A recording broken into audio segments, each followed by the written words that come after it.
৪৫ দিন বয়স থেকে ৫ বছরের ভিতরে শিশুদের জন্ম নিবন্ধন করতে কি কি ডকুমেন্টস লাগবে, এই ভিডিওটি ধৈর্য এবং মনোযোগ সহকারে শেষ পর্যন্ত কন্টিনিউ করুন। প্রথম নাম্বারে লাগবে ইপিআই কার্ড, টিকা কার্ড এর সত্যায়িত ফটোকপি অথবা ইউপি কর্মীর প্রত্যয়নপত্র। এই দুটার ভিতরে যে কোনো একটা হলেই হবে।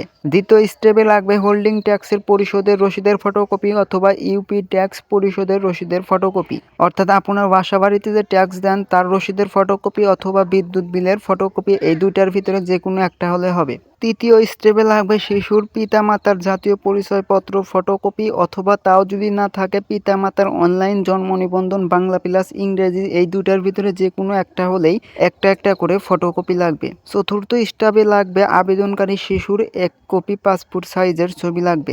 এই 4টি ডকুমেন্টস মাস্ট বি আপনার সন্তানের জন্য লাগবে, তা না হলে কখনোই আপনি অনলাইনে আবেদন করতে পারবেন না এবং জন্ম নিবন্ধন কখনোই তৈরি করতে পারবেন না। সেই ভিডিওটি এই পর্যন্তই শেষ। ভিডিওটি কেমন লাগলো অবশ্যই কমেন্ট করে জানাবেন। এরকম ইনফরমেশন ভিডিও সবার আগে পাওয়ার জন্য মাস্ট বি এই চ্যানেলটাকে সাবস্ক্রাইব করে রাখবেন। ধন্যবাদ।